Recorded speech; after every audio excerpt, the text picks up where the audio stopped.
Dear Papa Dudut, mapagpalang araw sa iyo at sa lahat ng nakatutok ngayon sa inyong programa. Tawagin niyo na lamang po ako sa pangalang Fredo. 58 years old nang mangyari ang kwento ko. Nakulong po ako noon dahil nadawit ako sa gulong kinasangkutan ng kumpare ko. Tinulungan ko kasi siya noon dahil pinagtutulungan na siya at bugbog sarado na. Pero noong araw na gumanti yung kumpare ko, doon na niya napuruhan ang kaaway niya. Hindi na ito umabot ng buhay sa ospital. Nang dakpin ako ng mga pulis at nakarating yon sa asawa ko ay inatake po siya sa puso. Doon na rin siya binawian ng buhay. Pareho kaming nakulong ng kumpare ko kahit na wala naman akong kinalaman. Mas mabigat lang ang hatol sa kanya pero matagal din akong nakulong. Sa mga panahong yon ni minsan ay hindi ako dinalaw ng mga anak ko dahil ako ang sinisisi nila sa pagkamatay ng kanilang ina.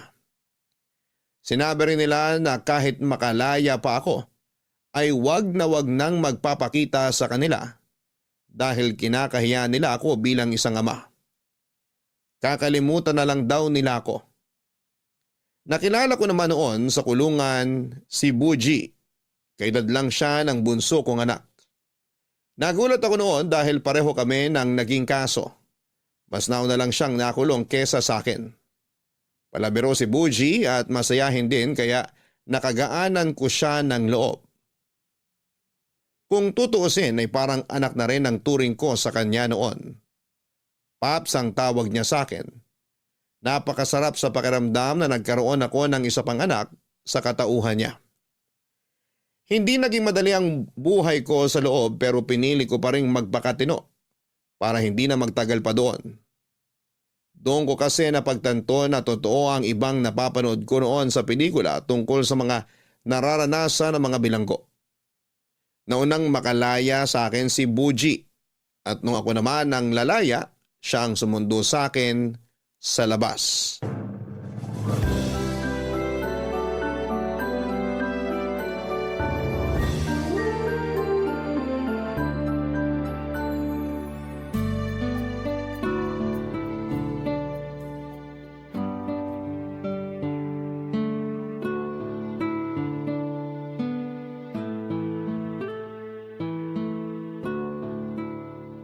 Maligayang pagbabalik sa labas ng selda, Paps. Buji, salamat sa pagsundo mo ha. Akala ko talaga lalabas akong tulala rito. Pwede ba naman yun? Salamat kasi tinupad mo talaga yung pangako mo nung huling dalaw mo sa akin. Siyempre naman. Malakas ka yata sa anak-anakan mo. Ay, Paps, nagpaluto nga pala ako ng pansit sa bahay ha. Sabi mo kasi paborito mo yun kaya ayun, bumili ko kahapon ng mga rekado. Sakto rin kasi nagpresenta si nanay na magluto kanina kaya maaga ako nakalis ng bahay para maghintay sa'yo dito sa labas. Nakakatuwa ka talagang bata ka. Teka, parang nagkalaman ka. Matik yun, Paps. Siyempre bumawi ko ng kain nung nakalaya na ako. Tsaka namiss ko rin mga luto ni nanay. Nga pala, sa'yo ba yung tricycle na dala mo? Sa tito ko to, Paps. Pinagamit sa akin para may pagkakitaan daw ako. Nagbaboundary na lang ako sa kanya para may kitain din siya kahit papano. Pero minsan, may extra din akong kargador sa palengke. Dami ko kayang racket. Kung gusto mo, Paps, isasama kita. Napakasipag mo talaga. Sakto lang naman, Paps. Pero teka, parang nangayayat kayo ha. Nagkasakit ba kayo bago kayo lumaya? Ako, magkakasakit. Sus, mahihiyang dumapo sa akin yung mga sakit-sakit na yan. Sa kapal ng libag ko, yung sakit na mismo ang matatakot. Alam ko naman na yung mga kagaya natin hindi na tinatablan ng mikrobyo pero mabuti na rin yung nag-iingat tayo. Alalahanin nyo, Paps. Babawi pa kayo sa mga anak nyo. Ano nga palang balak nyo, Paps, ngayong nakalaya na kayo? Ay, ang totoo niyan, hindi ko pa rin talaga alam. Hindi ko kasi maisip kung paano ko lalapitan yung mga anak ko. Naikwento ko naman sa'yo, di ba? Ayaw nila ako makita. Baka nga limot na ako ng mga yun O nga ganyo naman magpakanegatron dyan, Paps. Pwede naman tayo magplano kung paano mo sila lalapitan Tsaka huwag kang mag-alala, tutulungan naman kita. Salamat sa lahat, Buji. Hindi ko rin kasi alam kung anong gagawin ko paglabas kung wala ka rito ngayon. Wala akong ibang matutuluyan. Siguradong itataboy din ako ng iba naming kamag-anak. Sa mga anak ko naman, wala pa akong mukhang maiharap sa kanila. Eh ano palang tawag nyo dyan? Puwet na tinubuan ng mga mata, ilong at bibig. Puro ka talaga kalokohan. Pero Paps, seryoso. Naniniwala ako na mapapatawa din kayo ng mga anak nyo. Pinagbayaran nyo na yung nangyari. Tsaka tingnan nyo naman. Hindi talaga kayo gumawa ng kalokohan sa loob kahit na sinasalbahin na kayo ng mga kasama natin dun. Alam mo namang ayoko nang magtagal pa ron. Kaya kahit gustong gusto ko nang manuntok, hindi ko ginawa. Malalim yung sugat na iniwan ko sa mga anak ko kasi nawalan sila ng ina dahil sa akin. Kaya hindi ko alam kung paano ako babawi sa kanila at kung saan ako magsisimula. Isa-isa lang muna kasi, Paps. Hanapin mo muna sila. Kapag alam mo na kung nasa na sila ngayon, tsaka tayo mag-isip ng susunod na hakbang mo kung paano mo sila lalapitan at makakausap. Kapag biniglaan mo sila, magagalit lang yung mga yun sa'yo. Tama ka. Pero kakailanganin ko talaga yung tulong mo para makalapit ako sa kanila pagdating ng tamang oras. Sus, no problem sa akin yan, Paps. Oh, sakay ka na. Para matikman na natin yung nilutong pansit ni nanay. Baka ubusan nila tayo sa tagal ng kwentuhan natin dito. O siya, sige. Gutom na rin naman ako. Paps, Bakit? fasten your seatbelts.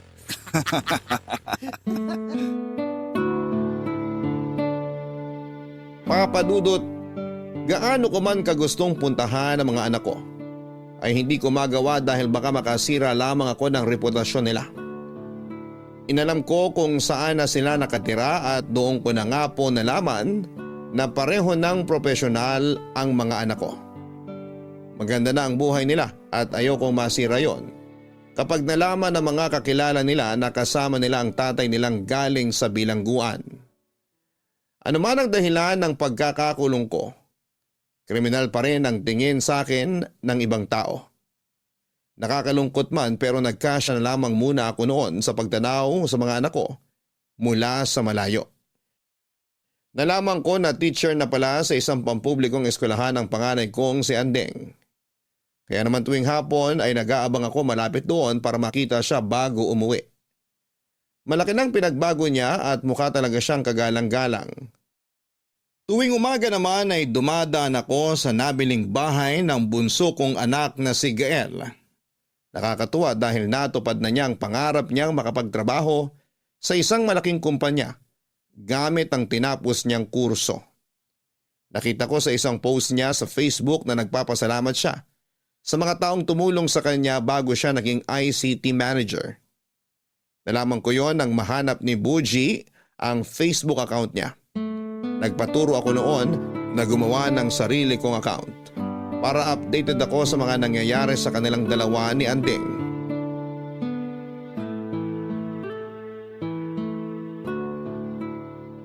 Uy, Paps, baka mamaya mapindot mo yung like dyan ha.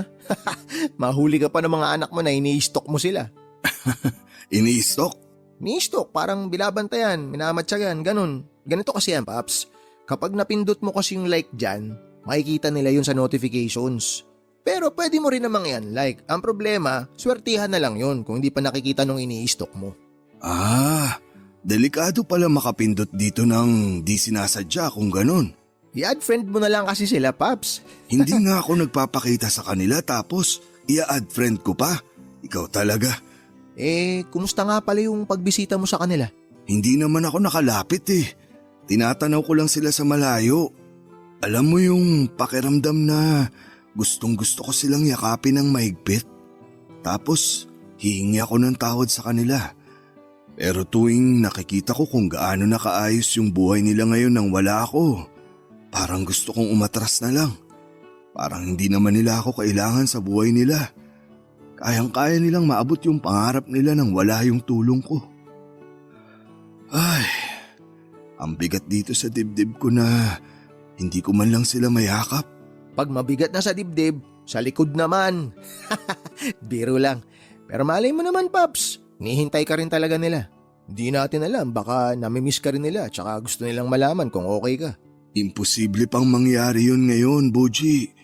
Pero alam mo, kahit wala ako sa tabi ng mga anak ko habang Inaabot nila yung pangarap nila. Proud na proud ako bilang ama.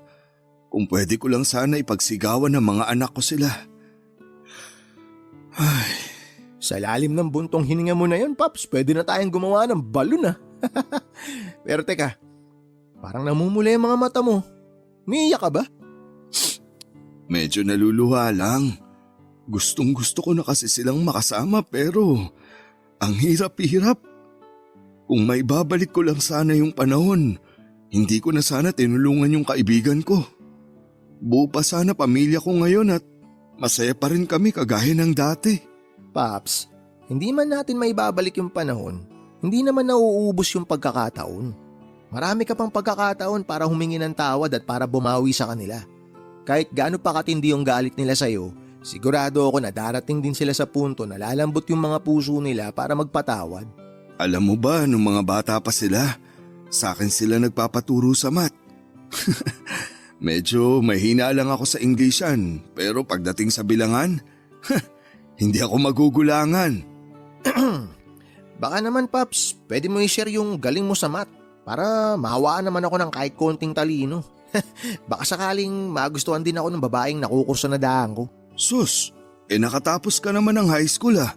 Nakapasa lang naman ako, Paps, kasi nangongopya ako sa mga klase ko Dinaan ko lang sa karisma ba para pakopyahin nila ako. Nako, pareho kayo nung bunso ko. Ganyan din siya nung elementary. Kita mo na yung diferensya, Paps. Elementary pa siya ganun. Ibig sabihin, matino na siya nung nag-high school siya hanggang college. Samantalang ako, hindi man lang ako lumevel up kahit isang talampakan lang. May iba ako. Hindi mo ba pinapangarap na makatapos ng pag-aaral? Pangarap naman, kaso nga lang, ang hirap talagang mangarap kapag kapos ka sa pera. Di nga ako naniniwala dun sa mga nagsasabi na hindi hadlang ang kahirapan para makapagtapos ng pag-aaral Bakit naman? Wala kaming pera. Kaya ako hindi nakapag-college kasi wala kaming pang tuition. O sabihin na natin na magiging scholar ako. Yung pamasahe tsaka ibang gastusin, hindi pa rin kakayanin. Kaya nung nakapagtapos ako ng high school, kinailangan na kaagad ako ng mga magulang ko na tulungan sila para may panggastos kami. Kaya inuna ko na yung paghahanap ng trabaho hanggang sa hindi ko na naisip na mag-aral ng college. Tapos kakarakit ko, nakulong pa ako. Hayaan mo. Kapag nagkaroon na ako ng magandang pagkakakitaan, tutulungan kitang makabalik sa pag-aaral. Pero Pops, hindi ba masyado na ako matanda para doon? Walang pinipiling edad ang edukasyon, nak. Ang mahalaga lang dun yung kagustuhan mong makatapos ng pag-aaral. 30 ka pa lang naman. Makakahabol ka pa. Kaya mag-ipon tayo para sa pag-aaral mo. Sa kabila ng pangungulila ko sa mga anak ko, kahit papaano ay naibsan yon dahil sa presensya ni Buji. Palagi niya akong pinapatawa kapag alam na nararamdaman niyang naiisip ko na naman ng mga anak ko. Nagkaroon kami ng mga bonding na parang totoong mag-ama. Nakasundo ko rin naman ang pamilya niya dahil mababait din naman sila at hindi na iba ang turing nila sa akin. Naisip ko tuloy na totoo pala na kapag mabuti ka sa kapwa mo ay doble pa yung blessing na darating sa'yo. At hindi pera yung blessing na yon kundi pagmamahal ng isang pamilya na kahit na hindi ko kadugo ay hindi nag-atubiling tanggapin ako. Papadudot kung ano-anong trabaho ang pinasukan ko para makaipon bago ang birthday ni Gael. Noong magkakasama pa kasi kami, may hinihiling siya sa akin na regalo para sa graduation niya at nangako ako na pag-iipunan ko yon. Ang problema ay nakulong naman ako kaya hindi ko na yon natupad sa kanya. Si Anding naman sabi niya, kapag nagtuturo na raw siya ay gusto niya ako ang gagawa ng desk na gagamitin niya sa classroom para tuwing nagtatrabaho raw siya, ay naiisip niya ang pagsisikap ko para makapag-aral silang magkapatid. Nakakalungkot lang na madaling binago ng isang pagkakamali yung tingin nila sa akin bilang isang ama. Bago ako makulong ay nagtatrabaho ako sa isang construction site. Naging foreman din ako noon. Pero nang makalaya na ako o may extra lamang ako dahil nahirapan na ako makahanap ng maayos na trabaho. Naranasan ko rin magtinda ng taho at ice cream. Depende kung saan mas malaki ang kita. Tuwing Sabado at Linggo naman, Nagkakargador ako sa palengke. Inipon ko lahat ng kinikita ko. Ang iba naman ay binibigay ko sa nanay ni Buji para makatulong din sa kanila kahit papaano. Nakakapagod. Pero ginawa ko na lang na inspirasyon yung pagpapatawad sa akin ng mga anak ko. Pagdating ng araw, Papa Dudut. Sa bawat araw na lumilipas, mas nagiging mahirap para sa akin na tiisin ang pangungulila sa mga anak ko. Kaya naman halos araw-araw ko na silang binibisita nang hindi nila nalalaman. Kagaya nung una ay patanaw-tanaw lamang ako sa kanila. May mga pagkakataong sinusubukan ko na talagang lumapit pero tuwing nakikita ko kung gaano sila kasaya.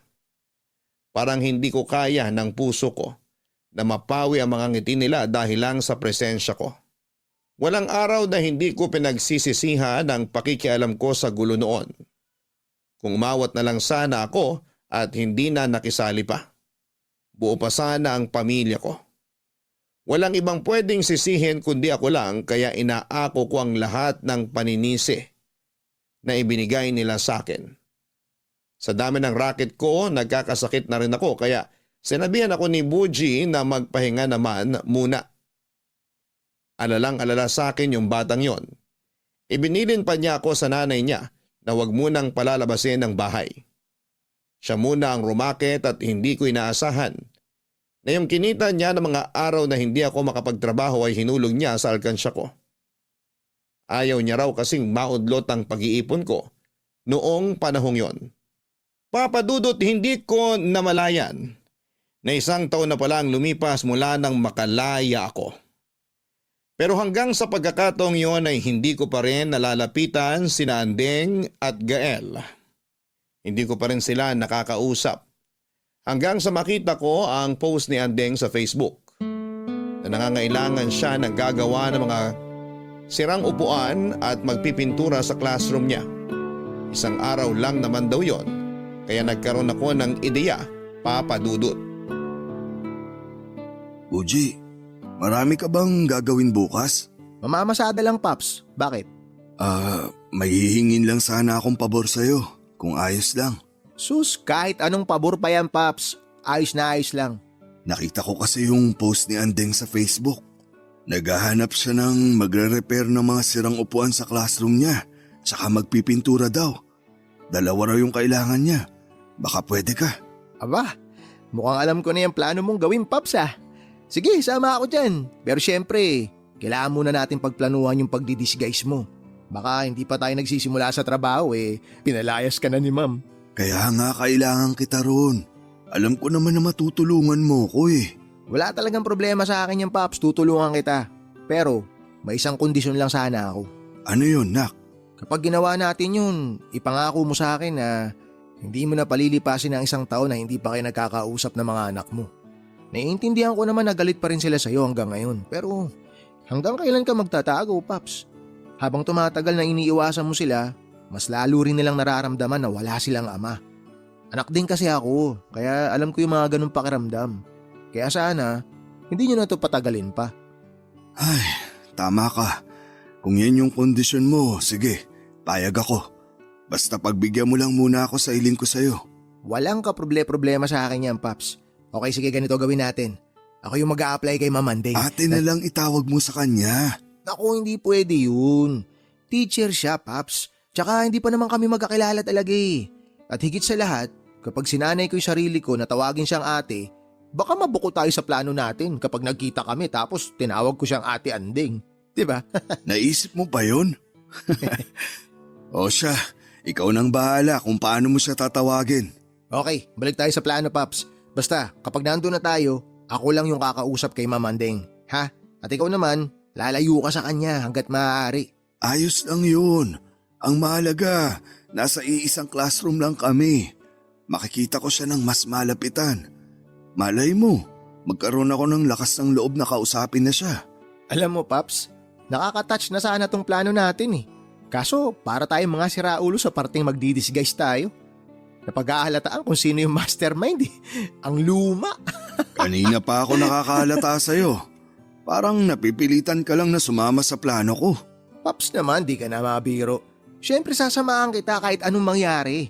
Nasa likuran mo lang ako hanggat hindi kayo nagkakaayos ng mga anak mo. Baka naman sa kakatulong mo sa akin hindi ka na makapanligaw niyan. Kaya mo yun, Paps. Wala pa rin naman ako natitipuhan eh. Nagbiro lang ako nung nakaraan. Kung may dalaga ka lang sanang anak, siya na niligawan ko. Bakit kasi hindi ka na lang maghanap sa Facebook? Daming magaganda ron ah.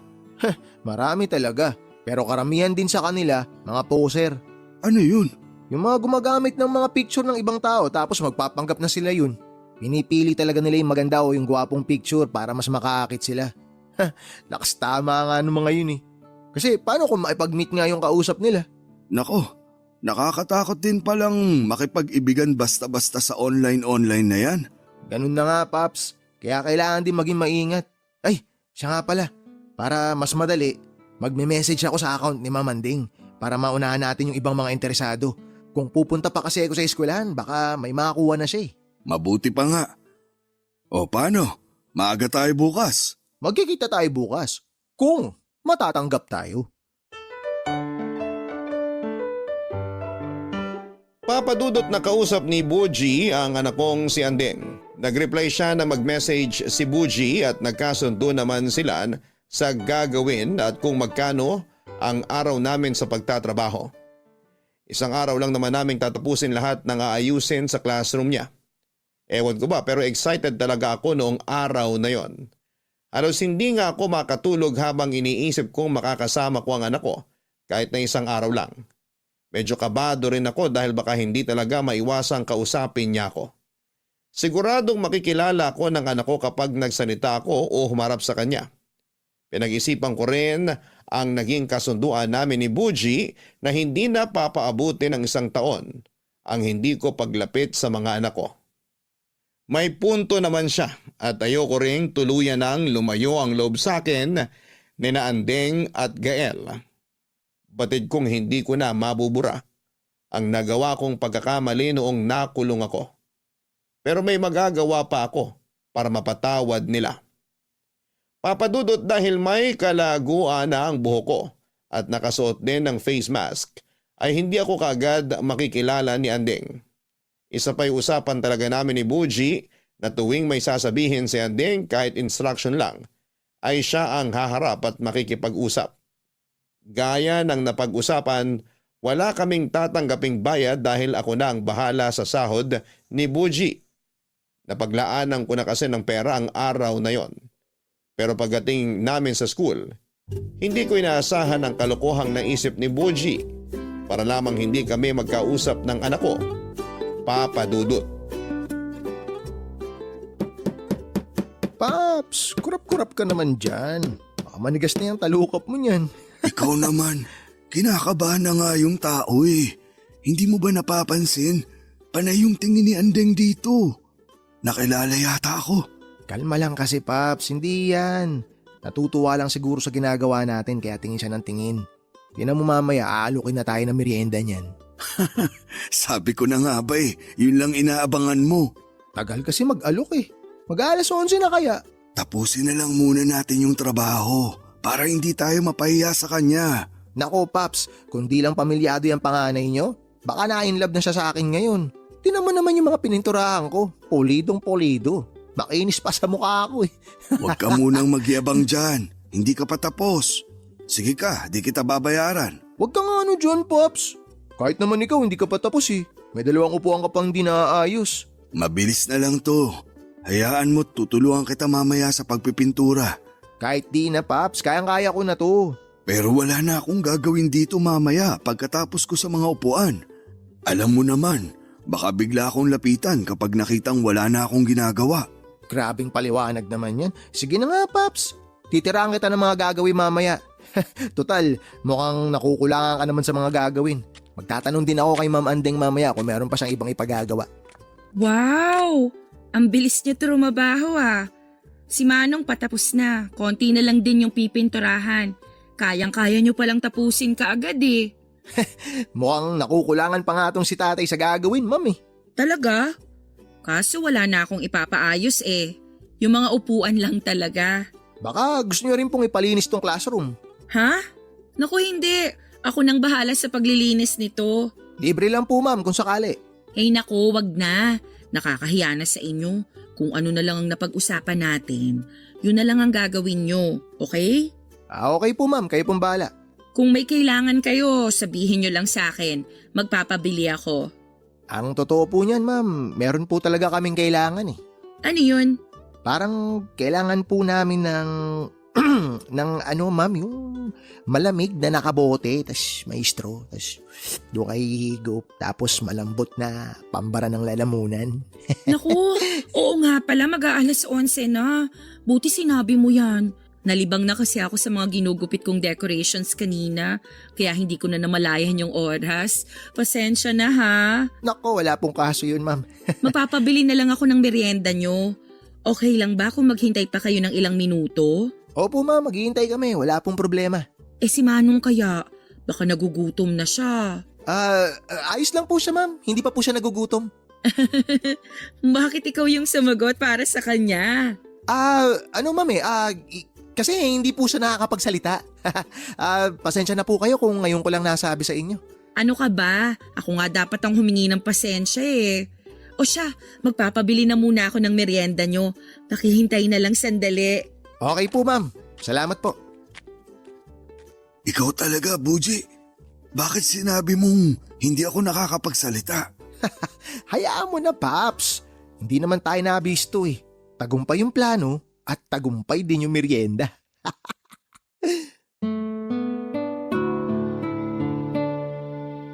Papadudot, hindi ko inaasahan na ganon pala ang maiisip ni Boji na dahilan para hindi ako makipag-usap kay Andeng. Nagtawanan na lamang kami paglabas ng eskwelahan at nagulat daw noon ang anak ko nang hindi tanggapin ni Boji ang bayad. Pinagpilitan pa raw nito na tanggapin yon dahil maayos naman daw kaming nagtrabaho. Pero malinaw ang usapan namin ni Boji kaya hindi niya yon tinanggap. Sa huli nagpasalamat na lamang si Andeng na hindi makapaniwalang libre lang ang serbisyo namin doon. Masarap naman sa pakiramdam dahil may nagawa ako para sa anak ko. Hindi niya man alam na ako yon ay malaking bagay na para sa akin ang nangyari. Matapos ang araw na yon, Papadudot, ay parang bigla akong nabuhayan ng loob. Naramdaman ko na may pag-asa pa kaming magkaayos ng mga anak ko. At sa isang iglap ay parang naging handa na akong harapin sila. Hanggang sa dumating ang araw na naisipan ko nang puntahan ng bunso kong si Gael. Handang-handa na sana ako noon na kausapin siya. Pero pagdating ko sa bahay niya, wala naman akong naabutan dahil nasa trabaho pa siya. Sumilip-silip na lamang ako sa gate na hanggang balikat ko lang ang taas. Paalis na sana ako noon nang dumating ang isang pamilyar na sasakyan. Natulala na lamang ako noon, Papadudot, nang bumaba sa sasakyan si Gael at nakita niya akong nakatayo sa harapan ng gate ng bahay niya. Papadudot, hindi ko alam ang gagawin ko nang maabutan ko roon si Gael. Gusto ko naman talaga siyang makita pero hindi ko lang talaga alam kung ano ang magiging reaksyon ko sa muli naming pagkikita. Nagulat din siya nang makita ko, pero ramdam ko noon ang matinding galit sa mga titig at pananalita niya. Mabuti na lang at pinapasok niya ako sa bahay niya para magkaroon kami ng pagkakataon na makapag-usap. Aaminin ko na nanlalamig ako noon sa kaba habang kausap siya. Natatakot kasi ako na ipagtabuyan ng anak ko dahil masyadong masakit yon, lalo na't matagal na akong nangungulila sa kanila. Humingi ako ng tawad sa kanya. Ipinaliwanag ko ang totoong dahilan kung bakit ako nakulong, pati na rin ang dinanas ko sa kulungan. Sinabi ko rin na gusto ko makabawi. Nakinig naman siya. Pero wala siyang sinabi o naging reaksyon man lang. Kahit naluluha na ako sa harapan niya. Hindi ako umangal dahil karapatan naman niyang maramdaman yon. Karapatan niyang magalit at kamuhian ako. Pero nagulat ako sa sinabi ng anak ko ng mga sandaling yon. Papayag raw siya na makabawi ako sa kanya. Sa isang kondisyon. Doon ako titira sa bahay niya. At ako na ang mangangalaga roon. Sa madaling salita ay magiging all-around kasambahay niya ako. Papa Dudut.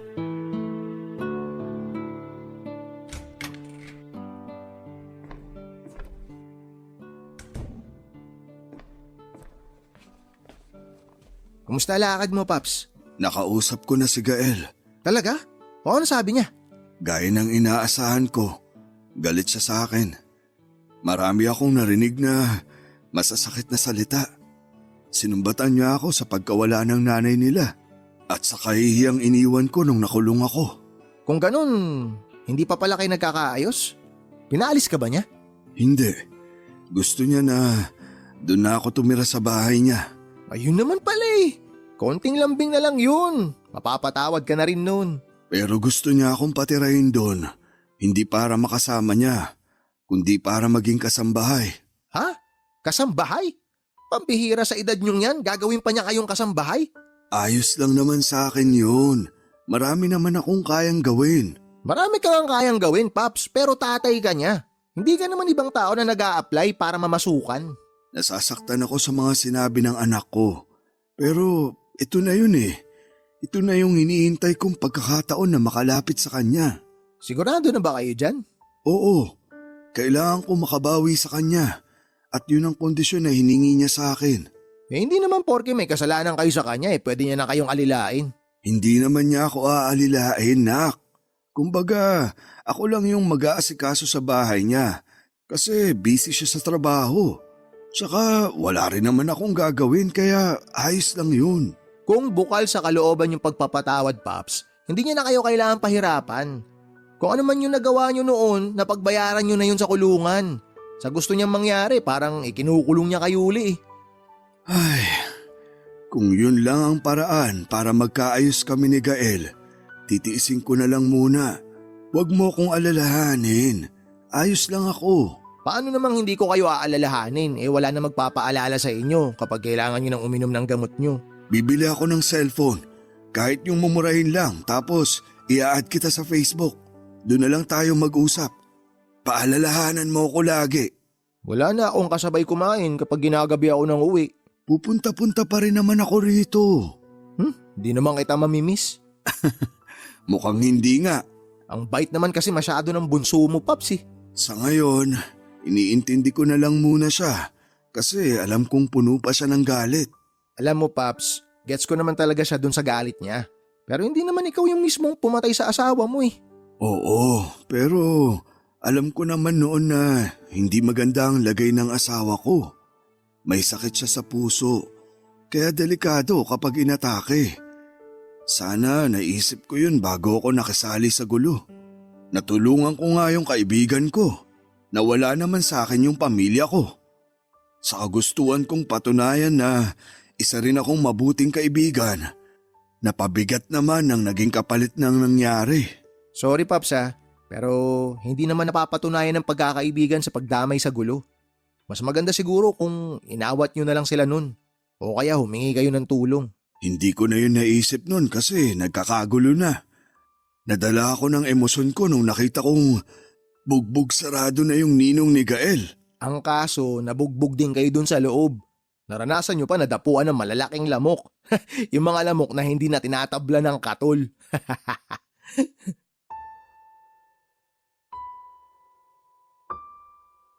Papadudot na tuloy ang paglipat ko sa bahay ni Gael.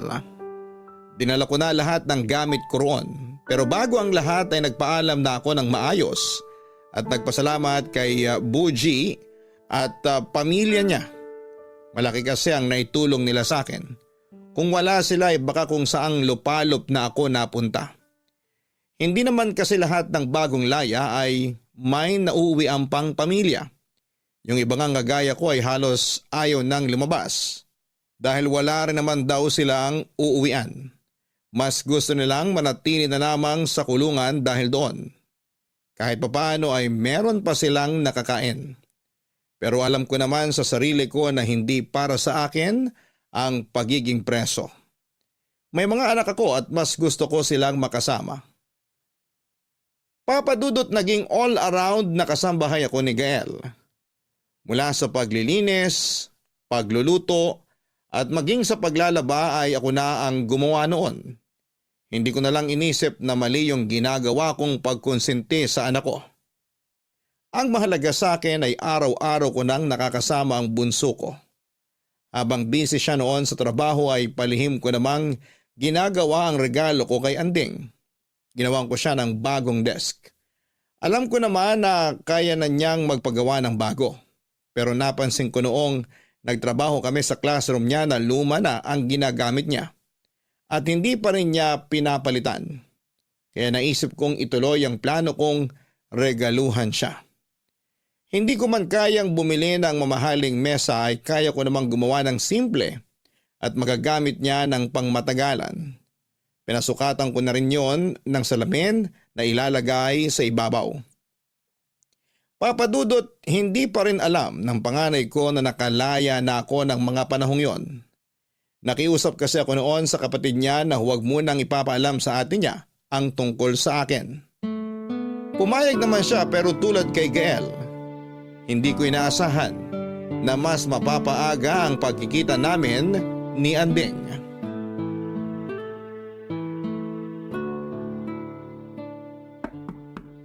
Mukhang may bisita si Gael ah. Ay, nakakahiya naman. Hindi pa ako tapos maglinis ng bahay. Sandali lang! Sino po sila? Anding? Tay? Nakalaya na kayo? Oo. Pasok ka, anak. Si Gael, nasan siya? Pumasok na ako kasi nakabukas naman yung gate. Sinadya kong hindi isara yung gate. Maglalabas kasi ako ng mga basura. Nasaan nga po si Gael? May pinuntahan lang sandali. Pabalik na rin yun. Eh kayo, anong ginagawa niyo rito? At saka kailan pa kayo nakalaya? Hindi man lang talaga sinabi sa akin ni Gael. Huwag ka sanang magagalit sa kanya. Ako yung nakiusap na huwag na munang ipaalam sa'yo na nakalaya na ako. Bakit? Para makapagtago kayo? At makatakas sa kasalanan niyo sa akin? Anak, hindi ako nagtatago. Pinagbayaran ko na yung kasalanan ko sa kulungan. Kaya ngayong laya na ako, gusto kong pagbayaran naman sa inyo yung pagkukulang ko bilang ama. Hindi lang pagkukulang bilang ama yung kailangan ninyong pagbayaran. Pati yung pagkamatay ni nanay. Kung hindi dahil sa inyo, buhay pa sana siya. At nakakasama pa namin ni Gael. Patawarin niyo sana ako, anak. Hindi ko naman ginustong mawala ang nanay niyo. At sising-sisi na ako sa ginawa ko. Kahit 1,000,000 beses ka pa magsisi sa ginawa mo noon, hindi mo na maibabalik ang buhay ni nanay. Alam ko, anak. Pero nandito na ako. Sabihin mo naman sa akin kung anong pwede kong gawin para mapatawad mo na ako. Kahit ano, gagawin ko para sa'yo. Alam nyo, mas matatanggap ko pa kung hindi ka nalang nakalaya. Pero gusto ko pang makalaya, anak. Gusto ko pa kayong makasama. Hindi nyo na kami makakasama. May sarili na akong pamilya, kaya hindi na kita kailangan sa buhay ko. Si Gael, sa tingin nyo ba, patatagaling ka niya rito? Kapag nakabalik na yung asawa at anak niya, baka paalisin ka rin niya. Pero bakit wala rito yung asawa at anak niya? Labas na kayo ron. Sinabi niya sa akin na kung gusto kong bumawi, magagawa ko yun kapag pumayag akong maging kasambahay niya rito. Mabuti na rin niya nang may pakinabang ka naman sa kanya kahit papano. Pero kung sa akin lang, hindi uubra yan. Kahit isang daliri mo lang sa paa, hindi makakapasok sa bahay ko. Ay, naiintindihan kita, anak. Naiintindihan ko kung saan nanggagaling yung galit mo. Kaya sige lang, hindi ako magagalit sa'yo. Dapat lang, kasi wala naman po kayong karapatang magalit. Pasalamat nga kayo. Nasisikmura pa kayo ni Gael na makasama kayo rito. Kahit na mas matindi pa yung galit niya sa inyo kaysa sa akin. Pero kung ako yung tatanungin, ayoko nang makita ka ulit. Ayokong malaman ng ibang tao na may tatay akong galing sa kulungan. Anak, sana bigyan mo ko kahit isa pang pagkakataon. Patutunahin ko sa'yo na pinagsisisihan ko na yung nagawa ko noon. Babawi ako sa'yo. Sa inyo ni Gael. Huwag niyo na pong ipilit. Wala na rin kasing kwenta yung pagbawi niyo. Gaya nga ng sabi ko kanina, hindi ko na kayo kailangan sa buhay ko. Mas makakatulong pa sa akin kung hindi na lang kayo magpapakita. Hindi ako susuko, anak. Nasa inyo na po yan kung susuko kayo o hindi. Ipagdasal nyo na lang na hindi kayo palayasin ni Gael dito. Kasi kapag sinabi ko sa kanya na hindi kayo dapat nandito, alam nyo na kung ano ang mangyayari. Papa Dudut, hindi naman ako iyakin pero matapos ang pagkikita namin yon ng panganay ko ay tumulo ang luha ko. Pinigilan ko lamang yon nang magkaharap pa kami dahil hindi siya sanay na nakikita kong ganon kaemosyonal. Pero dahil sa mga narinig ko ay hindi ko na napigilan. Masyadong masakit ang mga narinig ko. Hindi naman po kasi ako naging masamang ama bago ako nakulong. Nagsikap ako na maibigay lahat ng pangangailangan ng mga anak namin ng asawa ko. Pinagtulungan namin yon pero noong nalaman kong may sakit siya sa puso, ako na lamang ang mag-isang kumayod para kina Andeng at Gael. Ginawa kong araw ang gabi para kumita ng sapat na pera para sa kanila. Pero kahit na anong sama ng loob ko sa mga sinabi ni Andeng, ay hindi ko siya sinumbatan. Hindi ko siya kayang saktan ng mga sandaling yon na isa lang ang pinakahihiling ko. Isang yakap mula sa mga anak ko pero mukhang malabo nang mangyari yon. Kung nung una ay ang malamig na pakikitungo lamang ni Gael ang inaalala ko. Dumagdag na rin doon ang sadyang pagpunta ni Andeng sa bahay nito para palayasin ako. Kamalasan lang daw ang hatid ko sa bahay nila. Kaya naman kahit masakit para sa akin, ay umalis na ako sa bahay ni Gael, Papa Dudut. Papa Dudut, sa pag-alis ko sa bahay ni Gael, iniwan ko ang regalo ko kay Andeng na natapos ko na rin noong panahong yon. Itinago ko yon sa storage room ni Gael na nasa likod lang ng kanyang garahe. Bumalik ako sa bahay ni Nabuji at ikinuwento ko sa kanya ang lahat. Nakiusap ako kung pwedeng makituloy ulit ako roon at hindi naman sila nagdalawang isip. Tuwang-tuwa pa nga noon si Buji dahil makakasama na raw niya ulit ako sa mga racket niya.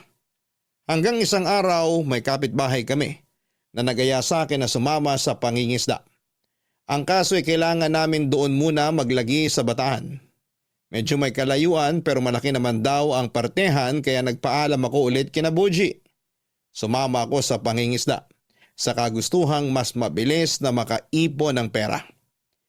Papa Dudut, marami akong alam na trabaho pero iyon pa lang ang unang beses nasa sabak ako sa pangingisda.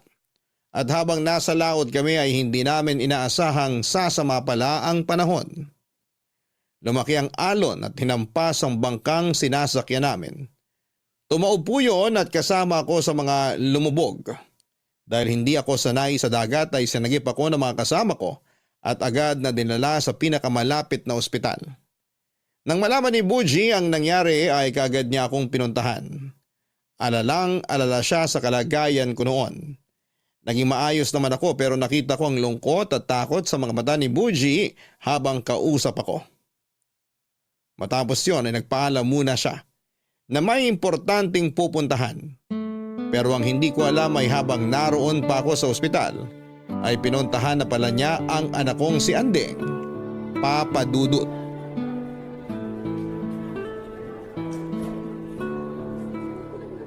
Mamandeng! Uy, ikaw si Buji, tama? Opo, Buji nga po. O ba't ka nandito? Kailangan mo ba ng trabaho? Hindi po. Pumunta po ako rito para sana makausap kayo, ma'am. Tungkol saan?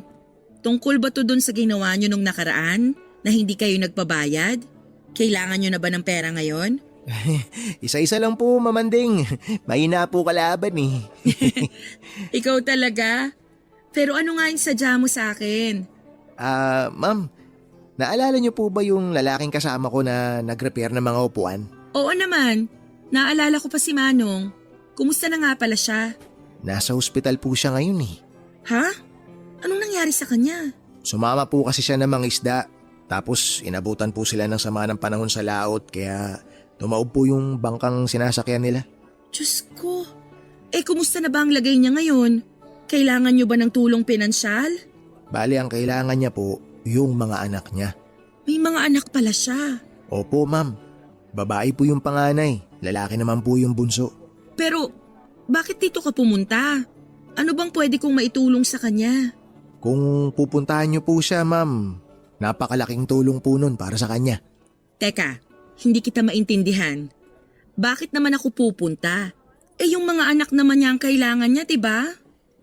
Ay, ma'am, hindi na po ako magpapaligoy-ligoy. Tatay niyo po yung tinutukoy ko. Ano? Pero paano kayo nagkakilala? Tulad niya, nakulong din po ako noon. Magkasama po kami sa kulungan, pareho rin po kami na naging kaso. Nauna lang po ako nakalaya. Ibig sabihin, nung nag-message ka sa akin, alam mo ng anak niya ako? Tama po kayo, ma'am. Alam ko na po, pero may hindi pa po kayo alam. Yung lalaking kasama ko noong nagpintura sa classroom niyo, ma'am, siya po yung tatay niyo. Hindi siya nagpabayad kasi gusto niya lang talaga na makita kayo. Ma'am, alam ko pong wala akong karapatan na manghimasok sa problema ninyong pamilya. Pero hindi po naging madali yung pinagdaanan ng tatay niyo sa loob ng kulungan. At sa tagal po ng panahon na nakulong siya, bayad na po niya yung mga nagawa niya noon. Yung pagkawala po ng nanay ninyo, hindi niya naman po yun ginusto. Mahal na mahal niya po kayong lahat. Pero kung hindi dahil sa kanya, hindi naman mawawala sa amin si nanay. Pero kung di rin po dahil sa kanya, ma'am, wala rin po kayo rito ngayon. Sobra-sobra pa po yung pagbabayad ng tatay niyo nung nakulong siya. Kahit po binubugbog siya ron sa loob, hindi po siya lumalaban kasi ayaw niyang gumawa ng dahilan para magtagal pa siya sa kulungan. Ayaw niyang magtagal pa na malayo siya sa inyo. At nung araw na nakalaya siya, ma'am, alam niyo po ba kung ano kaagad ang naisip niya? Kayo po ni Sir Gael. At kung paano siya makakabawi sa inyong dalawa. Kailan pa siya nakalaya?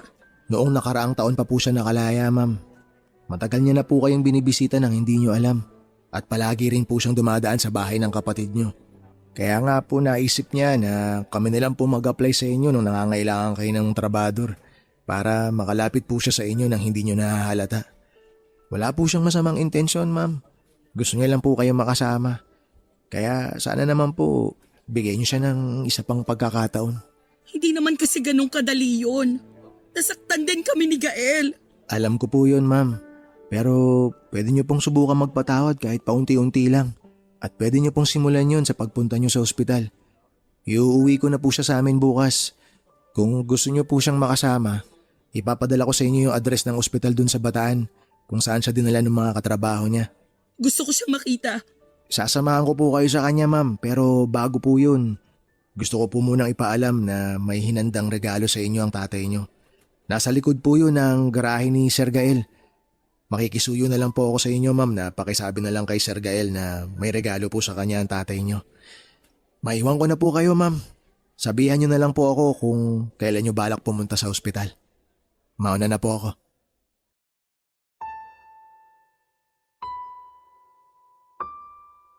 Papadudot nang i-discharge na ako sa ospital ay napansin kong kakaiba ang ikinikilos ni Buji. Hindi siya mapakali at panay ang tingin niya sa cellphone niya. Tinanong ko siya kung ano ang problema pero wala naman siyang sinabi. Hanggang sa nagulat na lamang ako nang maabutan ko si Nandeng at Gael sa lobby ng hospital. Naghihintay sila roon at maluha-luha nang makita ako naglalakad kasama si Buji. Takang-taka ko noon kung paano nila nalaman na nasa ospital ako. Inamin naman sa akin ni Buji na siya ang nagsabi kina Andeng na nasa ospital ako at lalabas na rin ang araw na yon. Papadudot, hindi ko may paliwanag ang sayang naramdaman ko nang mayakap ang dalawa kong anak. Natatawa pa akong biniro ni Gael na laya na ulit ako at sa pagkakataong yon, hindi na sa kulungan kundi sa ospital. Muli akong napaluhan ng humingi ng tawad sa akin ng mga anak ko dahil ako ang sinisisi nila sa pagkawala ng kanilang ina. Wala naman daw talagang may gusto sa mga nangyari. Nagpasalamat din sila sa hinanda kong regalo. Tuwang-tuwa ang bunso ko sa pinag-ipunan kong branded na sapatos kahit na alam kong kaya na niyang bumili ng ilang piraso noon. Si Anding naman daw ay halos ayaw gamitin ng desk dahil gusto niya raw ingatan yon. Iuwi sana ako ni Buji sa bahay nila pero nakiusap sa kanya si Anding na kung pwede ay doon na muna ako sa bahay niya para magkaroon kami ng oras na makapag-bonding. Pumayag naman si Buji at nakilala ko ang asawa ni Andeng at ang 2 kong apo sa kanya. Yung isa ay grade 1 na at yung bunso naman ay hindi pa nag-aaral.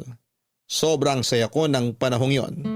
Parang napawi ang lahat ng yakap nila, ang mga pangit na pinagdaanan ko sa kulungan habang pinagbabayaran ko ang kasalanan ko, Papa Dudut.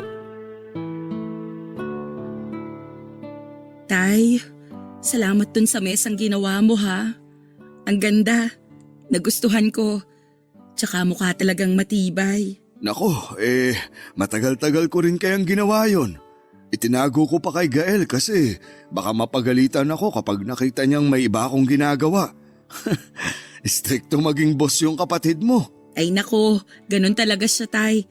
Pagpasensyahan nyo na lang po siya.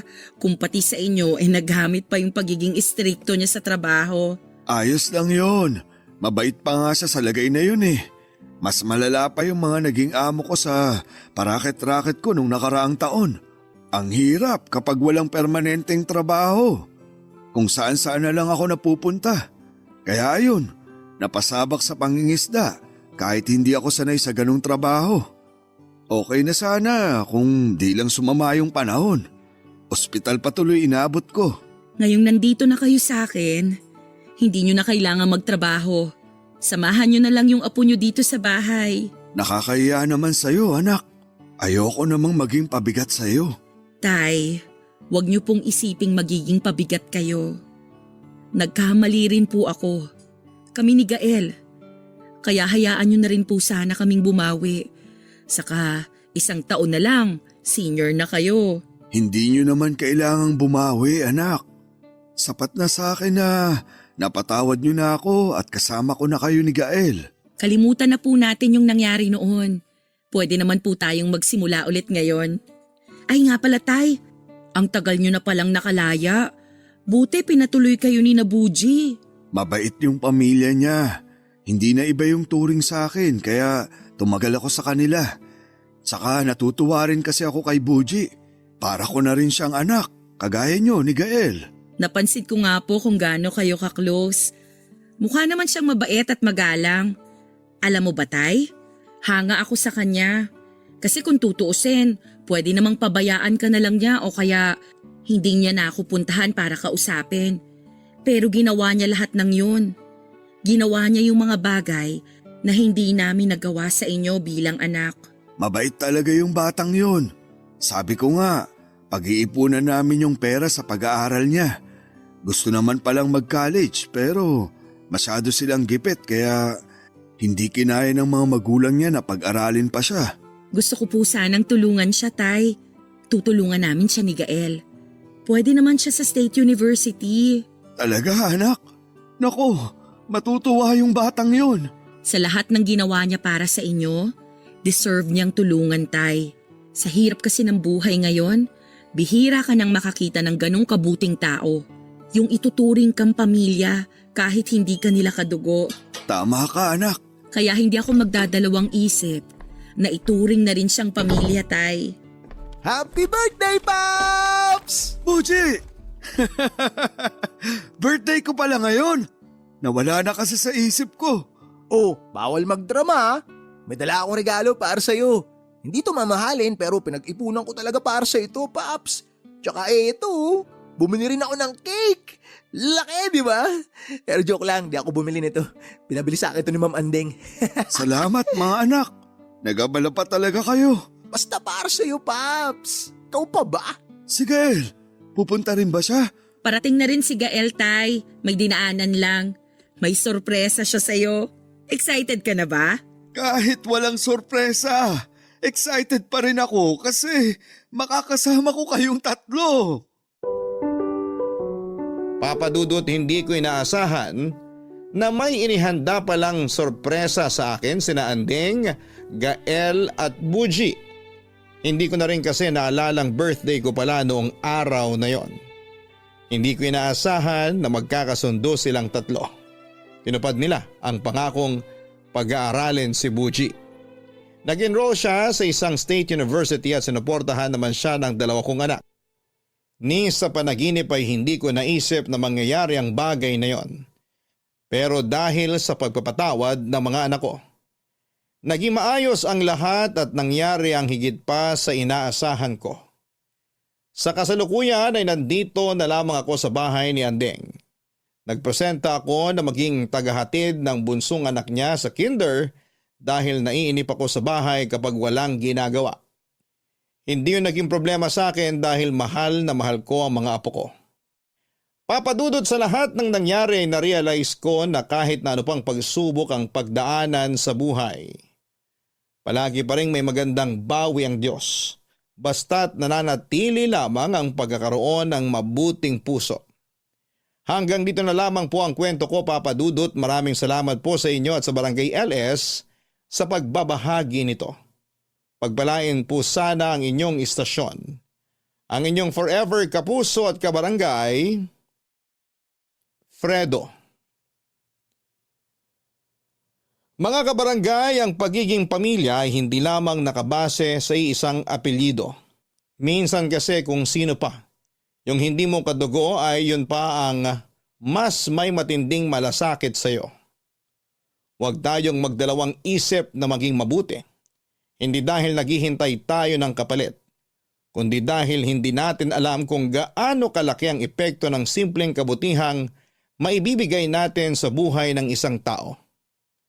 Sa kwento ng sender nating si Fredo ay nakahanap siya ng pamilya sa katauhan ni Buji at ng pamilya nito.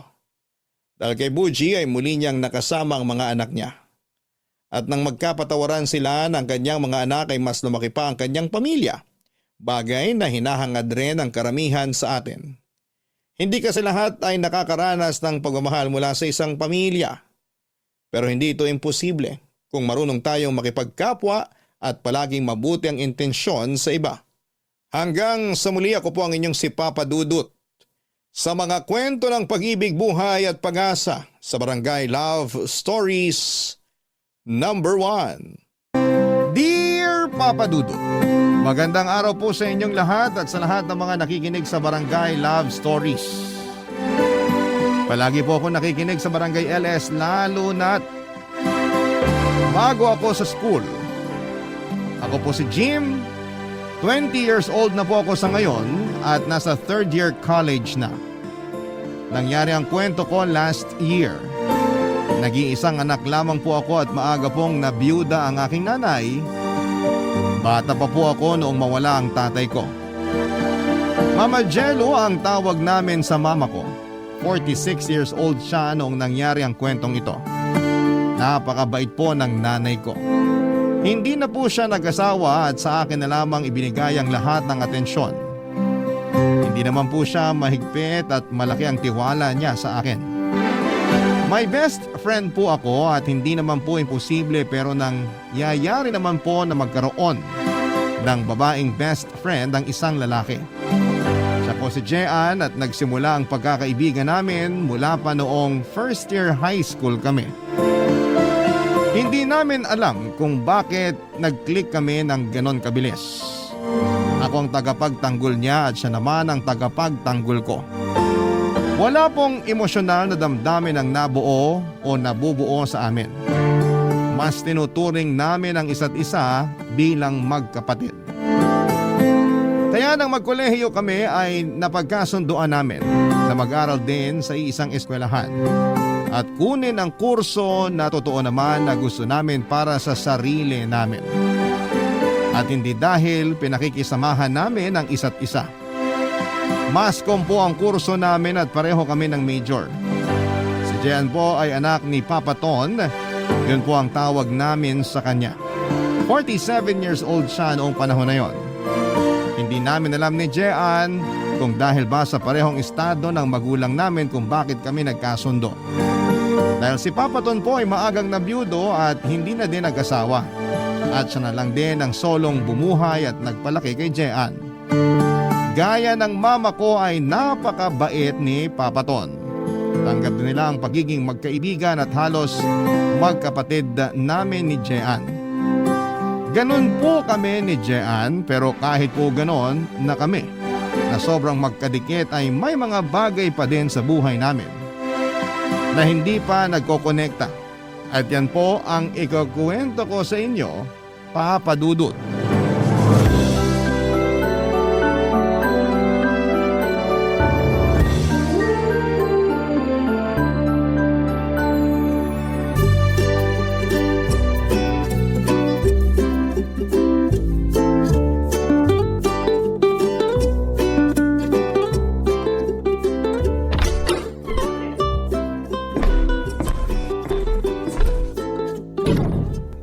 Ma! Anak, nandito ako sa kusina. Ma, kasama ko si Jean. Alam ko. Paano mo alam, ma? Anak, mula nung high school kayo, kasama mo na lagi umuwi si Jean dito. Paano hindi ko malalaman? Siyempre, automatic na nagluto ako ng merienda bago mo ihatid si Jean sa kanila. Naku, salamat Mama Jello. Ano bang salamat? Hindi ka na iba sa akin. Love you, Mama Jello. Kung ako lang talaga ang tatanungin gusto ko kayo na lang dalawa. Ma! Oh, bakit? Perfect kaya si Jean. Nakakainis ka naman, May. Kapatid ko yan. Oh, napipikon na naman. Biro lang. Ang sinasabi ko lang naman, kung magkaka-girlfriend ka, sana yung mga katangian ay yung gaya ng kay Jean. Bukod sa mabait, maganda pa. Mana kasi ako sa inyo, Mama Jello. Ayan na nga bang sinasabi ko Huling-huli mo talaga ang kiliti ko Totoo naman po. Kayo nang naging nanay ko mula nung magkakilala kami ni Jim. Dahil din siguro sa inyo kaya kami naging mag-best friend yung pangit na yan. Lah, kay mama ako nang galing, so kung pangit ako, pangit din si mama. At pangit ka rin kasi di ba sabi mo, sa kanya ka nagmana? Nako, tigilan nyo na nga yan. Mamaya mag-away na naman kayo. Lakas kasi mang inis niyan eh. Bakit? Sino kaya una nagsabi ng pangit? O bakit ka nagagalit? Totoo ba? Hello, ang gwapo ko kaya. Totoo naman. Sigurado ako ng dami nagpapakyut sa'yo ngayong college ka na, no? Naku Mama, may kwento ako. Hoy, tumigil ka ah. Huwag mo ikukwento yun. Bakit ba? Hayaan mo nga siyang magkwento. Oo nga. Huwag kang makinig dyan, ma. Ano to, anak? Naglilihim ka na sa mama mo? Hindi naman, ma. Kung ganon, Jean, kwento. Eto na nga po, Ma. Alam mo bang may 5 crush si Jim sa eskwelahan? Uy, 4 lang. Shh! Ano pa, iha? Pero hindi niya malapitan. Magmerienda na nga lang kasi tayo. Shh! Bakit naman, iha? Ano pa po ba? Natutorpe. Tinulak ko na nga po minsan eh. Ewan, hindi natinag. Biglang nanigas ka ba? Anong nanigas? OA mo ah. Totoo yun, Mama Jello. Naniniwala naman ako sa'yo. Ma, ako tunay mong anak. Bakit ka sa kanya kumakampi? Wala akong kinakampihan. Sinasabi ko lang ang totoo. Hindi lang yun, Ma.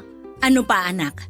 Alam mo, Jean, papunta ka na sa pagiging chismosa. Ang chismis, gawa-gawa. Totoo naman ang kinukwento ni Jean na. Ah, sige, ganyanan na. Humanda ka mamaya kay Papa Ton. Ikukwento ko yung crush mo. We, wala naman akong crush eh. Ako nga ang nilalapitan nila. Sila ang may crush sa akin. Pakayabang talaga nito. Kasi nga, maganda si Jean. So, pangit nga ako, ma. Hindi ka pangit, kundi torpe. Alis na nga ako. Hoy, saan ka pupunta? Dito ka nakatira. Doon na ako kay Papa Ton. Kayo na lang ang maging mag-ina. Napakapiko naman itong anak ko na to. Ganyan yan, Ma. Gatong ka talaga eh, no? Tama na yan, tigilan na natin ang kwentuhang to. Tara na sa kusina at kumain ng merienda. Mabuti pa nga, Ma. Talagang mabuti pa nga. Nagutom ako sa inis.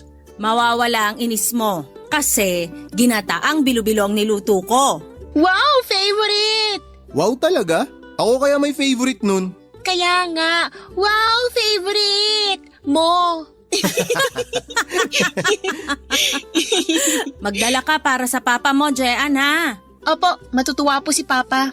Tapos tuloy mo yung kwento habang kumakain tayo. Ma! Papa Dudut, ganon kami ka-close ni Jean at ganon sila ka-close ni Mama Jello.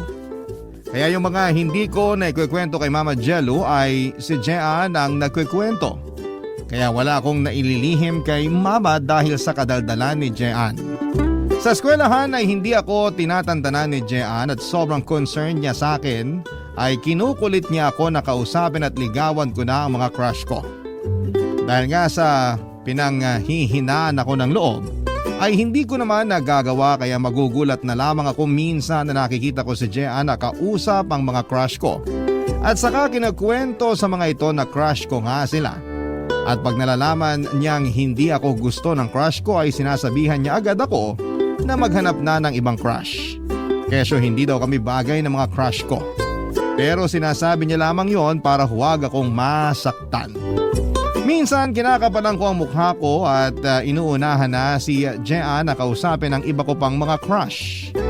Kaso masakit pag sinasabing hindi nila ako gusto. Siyempre si Jean ang sasabihin naman na may mas deserving na girl para sa akin.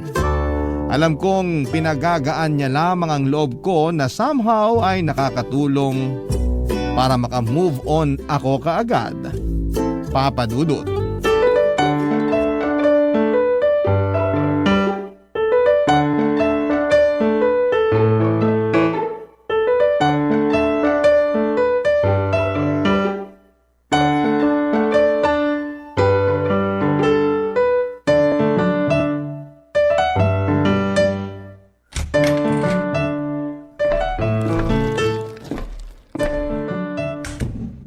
Papa, nandito na kami. Hello mga anak. Hello, Papa Ton. Jim, bukas ha? Opo, Basketball na naman. Water girl na naman ako. buti nga water girl ka eh. Pag kayo ni Mama nagchichismisan, pulutan ako. Hayaan mo na sila anak. Basta tayo magbabasketball. Hay nako. Anyway, Papa, eto may nilutong bibingka si Mama Jello. Wow naman! Walang palyang mama jello mo sa pamerienda. Madami po sana yan, halos kinain lang ni Jean lahat. Patawa ka. Oh, ayan na naman kayong dalawa. Mamaya ko nakakainin to pagtapos maghapunan. Naku, Papa Ton, pag di mo yung kinain ngayon, sigurado si Jean nakakain yan mamaya. Epal ka talaga. At least nakaganti na ako sa pangiinis nyo sa akin ni Mama. Inaapi ka ba anak? Sus, pa-victim yan, Papa. Hoy, pa-victim ka dyan. Opo, Papa Ton, inaapi nila ako. Kawawa po ako sa kanila ni Mama. Jean? Kinukwento ko lang naman ang mga crush niyan sa eskwelahan. Jim anak, bakit hindi mo nakukwento sa akin yan? Kaya nga po, torpe. Jean, walang torpe. Meron po, Papa. Ayan, kaharap mo. Kita mo na pa, ganyan yan. Jean, wag mong ganyanin si Jim. Paghihinaan niya ng loob lalo. Dapat sinusuportahan mo siya. Hindi naman po, Papa. Sinusuportahan ko naman po siya eh. Opo, Papa, suportado naman ako ni Jean. Yan, ganyan nga. Dapat ganyan ang magkapatid. Oh, nadinig mo, Jim, ha? Dapat ganon, nagtutulungan. Oo na. Sige, simula bukas, tutulungan na kita sa mga crush mo. Ano? Papa, hindi totoo yan. Wala akong crush. Biro lang pa. Joke lang yun. Pero anak, dapat sa edad mong yan may crush ka na. Oo, Normal lang naman ang magka-crush. pero wala po talaga akong crush. Pero alam mo, Papa Ton, ang dami may gusto dyan kay Jean. Ano? Papa, yung totoo. Okay lang ba na magka-crush o hindi?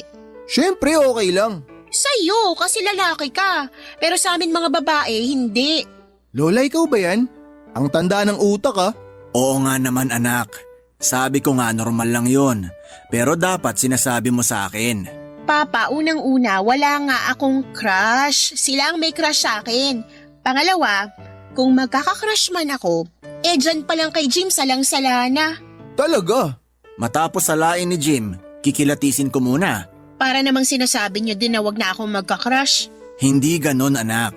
Ganun, Papa. Yang si Jim, tumingin pa lang yung lalaki, ang dami ng sinasabi. Siyempre, iimbestigahan ko sila para alam ko kung mabuti silang tao. Very good anak. Ay, alam niyo ganito na lang. Sasabihin ko na lang sa inyo pag may nagugustuhan na ako.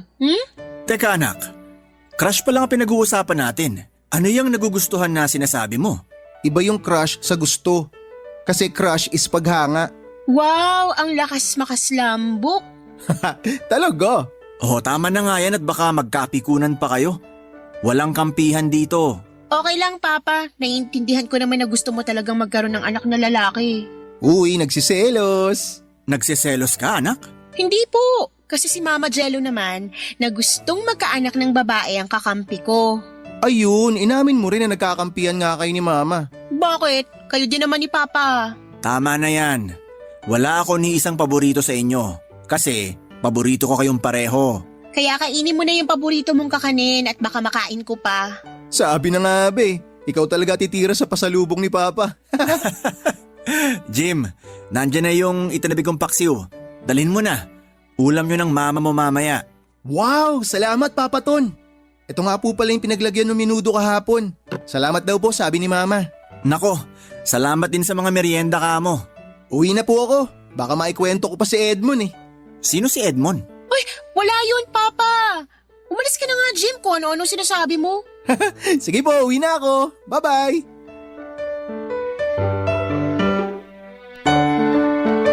Papa Dudut, gaya nila Mama at Jean sa bahay ay gano'n naman kami ni Papa Ton sa kanila. Para ko din po siyang tatay talaga. Kaya nga po lalong tumitibay ang pagiging magkapatid namin ni Jean dahil sa mga magulang namin. Kaya nga po hindi ko lang protektado si Jean sa mga manliligaw niya, kundi pati na rin sa mga nakakaalitan niya. Sa totoo lang, Papa Dudut, may pagkamasungit at suplada si Jean. Napaka-prangka niya kapag may pumuporma sa kanya. Diretsahan niyang sasabihin na maghanap na lamang ng iba kasi hindi niya gusto kung sino man ang magtatangkang manligaw sa kanya. Isang araw na pinakiusapan ako ng teacher namin na tulungan siya sa pag-check ng test papers namin. Kaya nag-usap kami ni Jean na magkita na lamang sa isang milk tea shop sa labas ng eskwelahan. Doon ko na lamang siya nadaanan pagkatapos kong mag-check ng test papers. Malapit lang naman po yun sa eskwelahan para sabay pa din kami na uuwi. Kaso nga po dahil sa katarayan ni Jean ay may isa siyang manliligaw na napahiya noon. Hindi po taga-school namin ang sinabi kong lalaki. Tagalabas po ito at nagka-crush kay Jean. Ayun nga po dahil sa napahiya niya ay nagtanim ito ng galit sa kanya. Nawala naman po sa isipan ko yon. Kaya naman Papa Dudut nang lumabas na si Jean mula sa eskwelahan para pumunta sa milk tea shop, ay inabangan pala siya ng lalaki sa labas, Papa Dudut. Barangay Love Stories. Barangay Love Stories. Papa Dudut, inabangan ng lalaking yon si Jean sa labas at sa kanya ito kinumpronta. May angking tapang din naman si Jean kaya hindi ito natakot nang makita niyang palapit ang lalaking yon. Mabuti na lang po ay napakwento si Jean sa isa naming kaklase. Matagal silang nagkwentuhan sa loob ng campus kaya hindi agad lumabas si Jean. Kaya naman din po nasakto na ilang minuto lang mula nang lumabas si Jean ay natapos na kaming mag-check ng papers. Kaya nagmamadali akong magpunta sa milk tea shop. Pero ayun nga po, naabutan ko ang lalaking yon na pinipilit si Jean na sumama sa kanya. Siyempre to the rescue ako, Papa Dudut. Kaso ang hindi ko na-anticipate ay malapit lang doon nakatira ang nasabing lalaki. Kaya may mga kasama pala ito na nakakalat lamang sa paligid. Kaya ang ending ay nakuyog ako. Si Jean naman ay hindi makaawat o makatulong dahil hawak naman siya ng lalaking yon. Iniwan na lamang nila ako nang matumba na ako sa kalye. Agad akong nilapitan ni Jean para tulungan. Gusto niya akong dalhin sa ospital pero sinabi ko sa kanya na sa kanila na lamang kami tumuloy.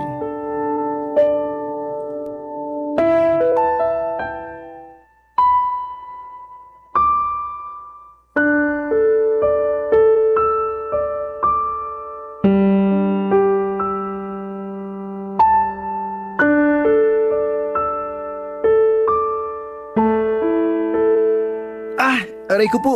Sorry. Tiis lang anak. Mahapdi talaga to. Papa, anong mangyayari sa kanya? Huy, pasalang to. Huwag kang OA. Sa katawan mo ba walang masakit? Meron yan, Papa. Ginulpi siya eh. Ano ba? Concerned ka ba o inaasar mo ako? Nakakainis ka. Bakit naman kita aasarin? Nagulpi ka nga. Bunganga mo anak. Totoo naman, Papa. Nandun ako't kitang-kita ko. Hello? Lumaban naman ako. Marami lang sila. Mga traidor yun. Ang dami nila tapos hinawakan pa ako. Kung nakabitaw lang ako, nakatikim lahat sa akin yun. Mabuti nga hinawakan ka eh. Kundi pareho tayong nagulpi. Ilan ba sila? Nakilala nyo ba? Taga saan ang mga yon? Natatandaan nyo ba ang mga itsura? Papa, Bakit? ano dun sa mga tanong mong sasagutin namin? Lahat. Madami po sila, hindi ko na nabilang kasi kay Jim ako nakatingin. Taga dun lang po malapit sa eskwelahan nakatira ang mga yun. Paano mo nalaman? Mga nakapambahay eh. Natural. Alangan naman magbihis pa sila para manggulpi. Ayan, nakukuha mo pa magpatawa. Nakilala nyo ba? Lahat po sila? Hindi po, pero yung pasimuno kilala ko. Kilala mo? Oo, Ano pangalan? hindi ko alam ang pangalan pero nanligaw sa akin na binasted ko. Nanligaw sa'yo, hindi man lang nagpakilala? Nagpakilala pero hindi ko naman pinansin kasi nga ayaw ko sa kanya. Gwapo pero mayabang at ayun nga gago pa pala. Wow! Nayabangan ka pero nagwapuhan ka pa rin? Iba. Nanggigigil ako sa mga siraulong yun. Magdidemanda tayo. Mabuti pa nga papa. Sandali lang po, Papa Ton. Bakit? Masakit ba? Hindi po, wala pong masakit. Gusto ko lang pong sabihin na wag na tayong magdemanda. Ano? Hayaan mo na lang yung ginawa sa'yo? Ako hindi ako papayag. Walang pwedeng manakit sa mga anak ko. Tama! Pero Papa Ton, ayoko na po sanang lumaki to eh. Kasi baka malaman ni Mama, mag-alala siya ng sobra. Anak, paano mo itatago sa mama mo ang nangyari? Sa dami ng pasa mo, mahirap na itago yan. Oo nga. Paano po kaya? Dapat malaman niya yan. Mag-aalala yun. Pero wala tayong magagawa. Ako nang bahalang magpaliwanag kay Mama Jelu. Sasamahan ko kayo. Wag na, Papa Ton. Ako na lang po uuwi. Sasamahan kita. Wag na. Lalong ikaw ang wag sumama sa akin pa uwi. Baka lalong magpanik yun si Mama kapag detalyado mong kinuwento yung nangyari. Pero dapat niyang malaman. Ako na lang ang magsasabi. Kasi baka mas mag-alala yun pag ang dami kong kasama. Sige, nirerespeto ko ang pasya mo. Pero hindi natin palalampasin to. Magdedemanda tayo. Tama. Sige po, pero kakausapin ko po muna si Mama. Sige anak, kung yan ang pasya mo. Hatid kita. Wag na nga. Pag hinatid mo ako, uuwi ka mag-isa. Baka mamaya nasundan tayo ng mga yun. Ako na ang maghahatid sa'yo. Ewan ko lang pag nakita ko silang sinundan ka. Kahit hanggang sa malapit lang sa inyo kung ayaw mo makita ni mama mo na may kasama ka. Salamat, Papa Ton. Sigurado kang ayaw mo ako maghatid sa'yo? Wag na nga sabi, ang kulit nito. Tsaka kilala kita, panalo ka magdetalye. Baka ultimo yung kurot sa akin, may kwento mo pa kay Mama. May kumurot sa'yo? Hindi ko napansin. Siyempre hindi ko na alam kung ano yung mga nangyari. Parang ang bilis nga eh. Kasi natauhan na lang ako nung tinatayo mo na ako. Ganun talaga anak. Bakit pa? Nagulpi na din ba kayo? Papa Dudut, alalang-alala si Papa Ton sa nangyari sa akin. Kung ganon ang nararamdaman niya ay siguradong mas lalo pa si Mama. Natatakot ako sa reaksyon ng mama ko pero kailangan kong lakasan ang loob ko. Gusto ko na ako lang ang humarap sa kanya sa kalagayan kong yon. Naintindihan naman ni Papa Ton ang gusto ko. Papa Dudut, sa totoo lang, high school pa lamang ay magkaibigan na kami ni Jean. Pero kahit kailan simula pa noon, ay hindi pa nagkakilala o nagkaharap man lang sina Mama Jelu at Papa Ton. Opo, hindi pa sila nagkakaharap. Nakilala lang nila ang isa't isa sa pamamagitan namin ni Jean. Ang hirap pong paniwalaan pero yun po talaga ang totoo. Siguro po masyado silang busy kaya ang dalang ng pagkakataon para magkaharap sila. Isa pa ay lagi po kasing may nangyayari kapag magkakaharap na dapat sila. Sa totoo din ay hindi na namin masyadong napansin na hindi pa pala sila nagkakaharap. Kasi kapag nasa bahay ako ni na Jean ay parang iisang pamilya lamang kami at ganoon din kapag nasa bahay namin kami. Naging iisang pamilya kami nang hindi pa nagkakakilala ng personal ang mga magulang namin. Kaya din sobra naman ang pagpapasalamat sa akin ni Papa Ton dahil sa pagtatanggol ko kay Jean. Alalang-alala din naman siya sa nangyari sa akin at ayaw niyang palampasin lamang ng ganon ang sinapit ko. Hinatid ako ni Papa Ton malapit sa amin at namimilit talaga siya. Nasamahan ako pero nakiusap talaga ako na ako na lamang ang haharap kay Mama, Papa Dudut.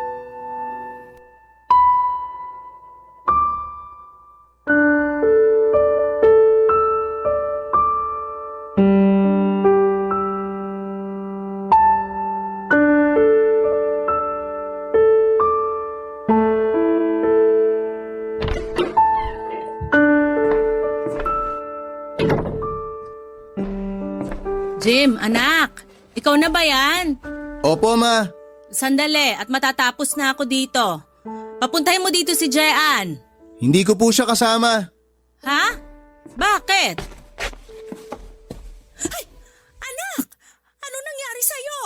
Ma, relax ka lang. Relax? Paano? Sa itsura mong yan? Diyos ko anak, ano bang nangyari? Kasi ma, Halika, pupunta tayo sa ospital. wag na. Anong wag? Ginamot na ako ni Papa Ton. Alam ng papaton mo to? Opo, siya po nagatid sa akin kanina. Gusto nga niya akong samahan dito sa bahay pero ako na yung nakiusap na wag na. Baka kasi lalo kayo magpanik pag nakita niyong may kasama ako eh. Kahit wala kang kasama, nagpanik pa din ako. Pero hindi katulad pag may kasama ako. At kailan naman nangyari yon? Hindi niyo na siguro naaalala pero nung bata ako, nahulog ako sa puno. Tapos yung mga kalaro kong puro OA, binuhat ako, dinala ako dito sa bahay. Hindi ba nagsisigaw pa rin kayo kahit na sinabi ko na sa inyo na 2 feet lang yung kinahulugan ko? Taas ng reaksyon nyo nun. Mas mataas pa yung reaksyon nyo kaysa sa kinahulugan ko eh. Matagal na yon. Saka kasi naman yung mga kalaro mo lahat naghihiyawan ng naaksidente si Jim, naaksidente si Jim. Yung iba nagiiyakan pa. Sino ba naman ang hindi magpapanik nun? Kaya nga ayaw ko na may kasama ako pa uwi. Bakit? Tingin mo ba o din magre-react ang papaton mo? Oo nga po no. Pero hayaan nyo na. Teka nga, nililibang mo ko eh. Ano bang nangyari? Bakit ba may mga pasaka? Naaksidente ka ba? Hindi po. Ano? Si Jean po kasi. Si Jean ang may gawa niyan? Ma, ang OA mo naman eh. Patapusin mo muna kasi ako magkwento. Ay sorry na. Sige, anong nangyari? Si Jean kasi nakita kong binabastos. Siyempre hindi naman po ako papayag ng ganun. Kaya sinugod ko yun ang babastos sa kanya. Malaki ba? Mas malaki pa ako. Malaki ka pa, pero nagulpi ka. Ma, madami kasi sila. Okay. Teka, nasan yung mga yan? Halika, ituro mo! Ma, pwede po bang bukas na lang? Magpahinga na lang muna tayo kasi gabi na. Hay anak, sigurado ka bang okay ka lang? Wala ka bang nararamdaman? Itong mga pasako lang ang iniinda ko. Medyo masakit pa. Sa loob mo, wala bang masakit? Di ko naman sila kaklose eh. Bakit naman po sasakit ang loob ko sa kanila? Ay, pilosopo ko talaga. Ibig kong sabihin, internal. Sa tiyan, sa ulo, wala ka bang nararamdaman? Pilay, wala ka ba? Wala naman po ma. Sige, magbihis ka na muna. Kaya mo ba? Opo, kaya ko. O magbihis ka tapos kakain na tayo para makapagpahinga ka na muna. Sige po. Anak, Ano po yun ma? proud ako sa'yo. Sa pagkakagulpi sa akin? Ay, anak naman eh. Hindi dyan sa nangyari sa'yo, kundi sa ginawa mo. Ginawa ko po na ano? Yung pagdatanggol mo kay Jean. Proud ako sa'yo. Siyempre naman ma. Kayong mga mahal ko sa buhay, lagi ko kayong ipaglalaban. Salamat, anak. I love you mama. I love you, anak. Iiyak po ba tayo? Nakakainis ka naman. Paiyak na nga ako eh. Ma, maghahain ka na lang para wag ka nang umiyak. Magbibihis na lang muna ako. Sandali, hindi pa tayo okay ha? Haharapin pa natin yung mga may gawa niyan sa'yo. Oo ma, balik stress ka na naman yan eh. Bukas na natin pag-usapan yan. O siya, basta wala kang nararamdaman na kung ano ha? Wala nga po ma. May mga pasa po ako pero gwapo pa rin. Puro kakalokohan. Ma, gwapo naman talaga ako, di ba? Magbihis ka na. Papadudot nilibang ko na lamang din si mama para lang huwag nang masyadong mag-isip. Pero hindi effective kasi kinabukasan ay bumalik ang galit niya at gusto talagang idemanda ang mga nanggulpi sa akin. Ayoko na din po sana para walang gulo pero mapilit si mama. Isa pa si Papaton din ang gustong ituloy ang demanda kaya wala po akong ligtas. Inireport namin sa barangay ang mga nangyari, may CCTV sa paligid kaya naman nalaman nila kaagad kung sino-sino ang mga involved. Ipinatawag kami sa barangay dahil nandun na daw ang may mga gawa. Hindi na kasama si Papaton dahil sa importanteng event sa trabaho. Pero si mama nandun para samahan kami. Papadudot sa barangay ay medyo mainit ang tensyon dahil galit si mama. Pero napatahimik din siya nang makita ang mga gumulpi sa akin. Papadudot doon ko lang din nakita ng matagal ang mga gumulpi sa akin. Puro pala sila mga bata. Kaya ang barangay ay nakiusap na lang sa amin na magkaayos na lamang doon. dahil nga sa mga puro minor de edad ang mga involved. 17 years old po ang pinakamatanda sa kanila. Napatingin na lamang sa akin si mama at alam ko na ang sinasabi ng mga tingin niya. Tumango na lamang ako sa kanya, Papa Dudut. Si Jen din ay tumango. Sinabi na lang ni mama na mag-sorry sila sa amin at mga kung hindi na uulitin ang ginawa nila. Sa amin man o sa kahit na kanino. Nangako din ang mga magulang nila na pagsasabihan sila, kaya umuwi na lamang kami ng payapa. Umiral din ang pagkananay ni mama. Kaya naman yung puso niya ay naawa din nang makitang mga bata pa pala ang mga salarin sa panggugulpe sa akin. Barangay Love Stories. Barangay Love Stories. Wala man si Papa Ton sa barangay pero updated naman siya dahil binabalita sa kanya ni Jean ang lahat.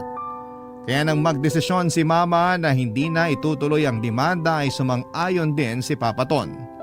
Bukod sa nalaman niya na mga minor de edad ang mga involved ay ibinigay niya din kay Mama ang pagdedesisyon.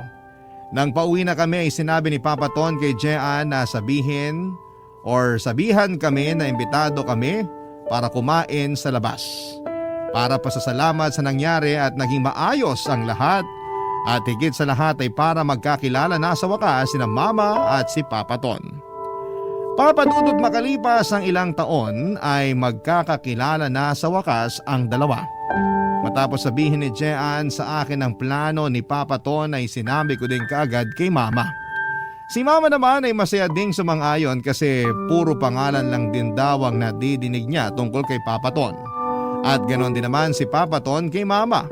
Pero higit sa lahat ay kami ni Jean ang sobrang excited sa pagkikita nilang yon. Papa Dudut.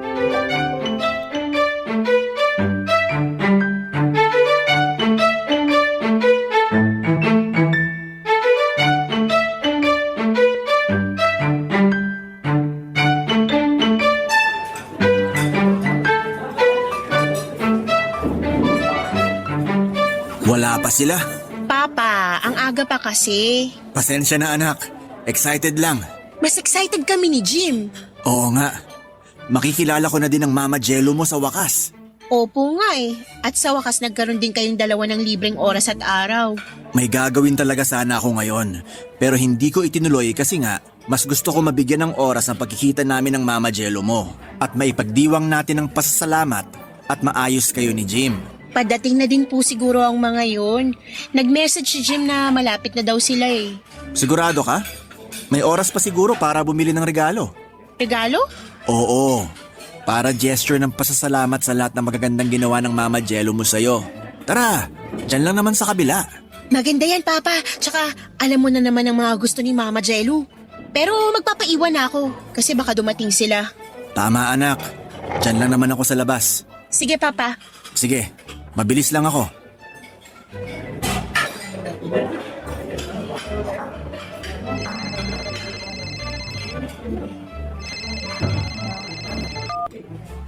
Hello, Jim. Nasaan na kayo?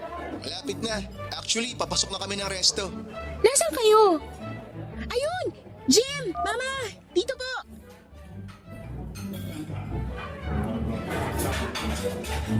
Ano po, Mama? Nasaan si Papa Ton?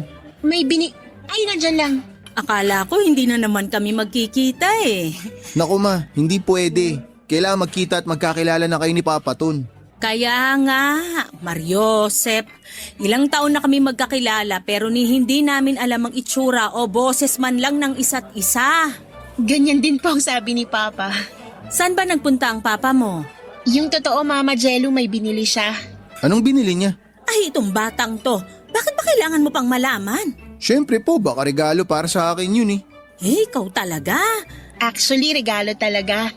O, kita mo na ma. Regalo pero hindi para sa'yo. Para kay Mama Jello.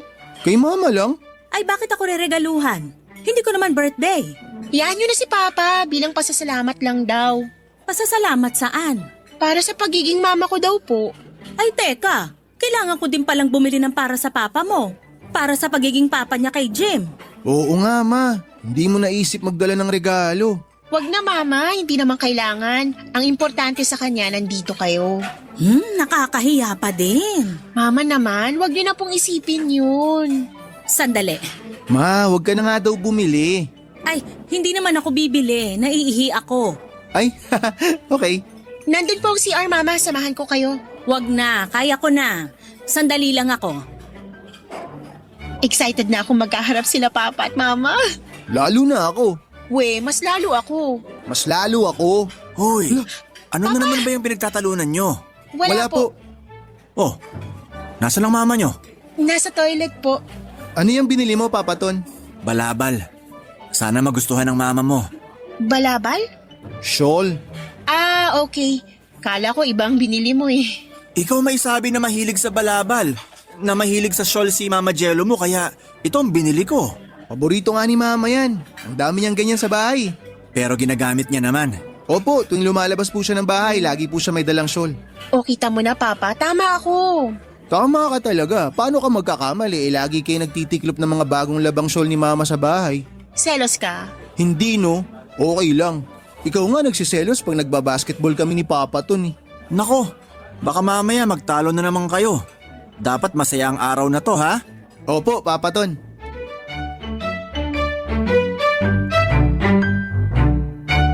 Papadudod, parang pelikula ang nangyari. Alam mo yung eksenang nagkakasalasihan yung dalawang karakter. Ganun po ang nangyari sa kanilang dalawa. Gulong-gulo na nga po kami ni Jean, kina Mama at Papa Ton. Pero kahit naman po ganon ang nangyayari, kampante at sigurado naman kami na magkikita na sila. Aligaga din kasi sina Mama at Papa Ton kasi gusto nilang maganda ang pagkikita nila para sa aming dalawa ni Jean. Dahil hilong-hilo na kami ni Jean sa salisihang nangyayari, ay pinigilan na ni Jean si Papa Ton para mapirmi at hintay na ang pagdating ni Mama. Hanggang sa nakita ko na si Mama na parating galing sa banyo. Nakatalikod sa kanya si Papa Ton. Kaya hindi ko na muna sinabi para masurpresa pag nasa harapan na niya si Mama. Tapos na magkaharap sila, ay nangyari ang hindi inaasahan.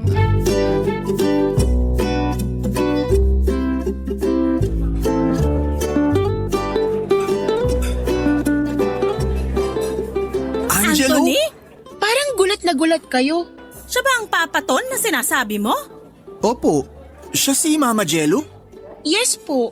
May paton-ton ka pa dyan? Anthony ka lang naman? Ikaw nga, Jumejelo pa. Kasi Angelo ang pangalan ko, kaya Jello. Eh ikaw? O bakit? Ton, galing sa Anthony. Sandali papa, anong nangyayari? Oo nga po, Ma, anong nangyayari? Tsaka bakit para magkagalit kayo? Tanong mo sa mama mo. Ako talaga?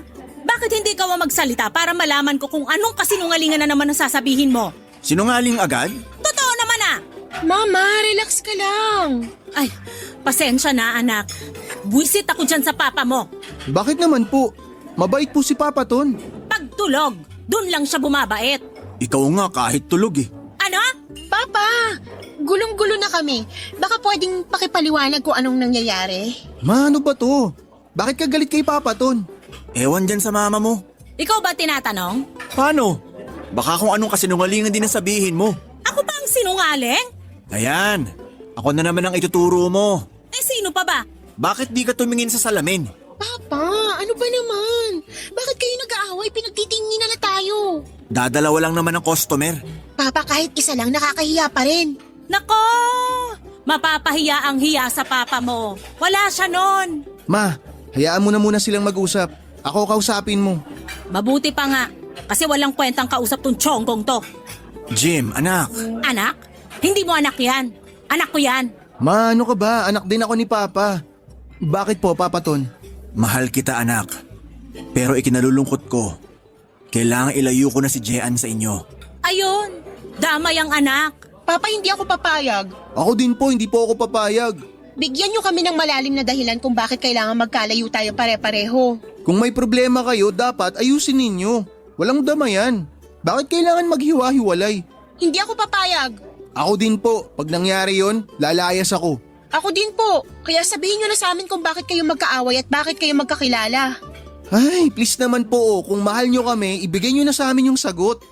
Anak, Jean, Jim, matagal na kaming magkakilala ni Angelo. Pero matagal na din kaming hindi nagkikita. Bakit po? Ano po bang kaugnayan at alitan nyo sa isa't isa? Anak, bago naging kami ng tatay mo, nagkaroon kami ng relasyon ni Anthony. Nagkarelasyon, nagpakasal. Kasal? Teka, totoong kinasal kayo? Oo anak, kaya hindi kami nakapagpakasal ng mama mo. Kasi kasal kami ni Angelo. Yun din ba ang dahilan, ma, kaya hindi kayo kinasal ni Papa? Oo anak, kahit wala na kami ni anumang komunikasyon ni Anthony, hindi pa din kami pwedeng magpakasal kasi kasal kami sa isa't isa. Hindi na namin ginawang legal ng paghihiwalay. Basta hindi na lang kami nagkita. Hanggang sa nakilala ko ang mama mo. At ikaw nga naging bunga, Jean. Papa. Patawarin mo ko anak. Ako din anak. Bakit po ba kayo nagkahiwalay? Nabuntis ang mama mo. Ano?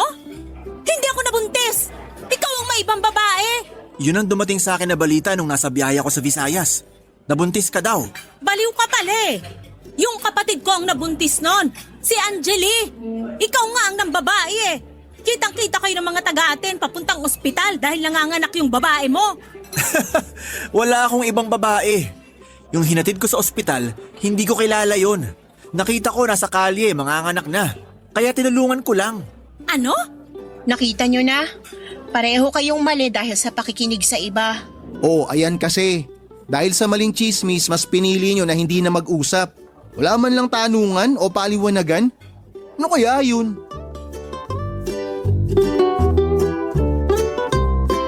Papa Dudut pahiyang-pahiya sa isa't isa sina Mama at si Papa Ton. Dahil sa mababaw na chismis ay naghiwalay sila at hindi man lang muna nag-usap. Hindi ko alam kung nagkaganon ba sila dahil sa sobrang pagmamahal sa isa't isa o mababaw lang silang tao talaga. Total ay maayos na muli ang lahat kaya masasabi ko din naman na sa isang banda ay may ipagpapasalamat pa din naman kami ni Jean. Kasi kung hindi nangyari, ang nangyari ay wala sana kami sa mundo. O kung hindi sila ang naging magulang namin ay iba ang naging kapalaran namin ni Jean. Salamat pa din muli dahil nagkausap sila Mama at Papa. Nagkaintindihan at nagkapatawaran silang dalawa. Nabuong muli ang lamat na sila naman ang may gawa. Papa Dudut legally and technically ay mag-asawa pa din sina Mama at Papa Ton. Kaya dahil nagkaayos sila ay inayos din muli nila ang relasyon. Nagkaroon ng mahabang patlang. Nagkabalikan po sila at pinaplano na namin ang muli nilang pagpapakasal o ang renewal of vows nila. Bukod sa magiging maayos na din sila, ay natutuwa kami ni Jean dahil matutupad na ang pinangarap namin na maging magkapatid. Mas malaki ang pamilya namin ngayon at mas masaya. Kami pa din ni Jean ang tagapagtanggol ng isa't isa. At sina Mama at Papa ay bumabawi sa mga panahon na hindi sila nagkasama. Para silang mga batang muli. Kapag magkasama at masaya kami para sa kanilang dalawa. Nagpapasalamat po ako Papa Dudut sa pagbibigay ninyo ng oras para mabasa ang kwento namin. God bless sa Barangay Love Stories at sa Barangay LS. Ang inyong forever kapuso at ka-barangay Jim.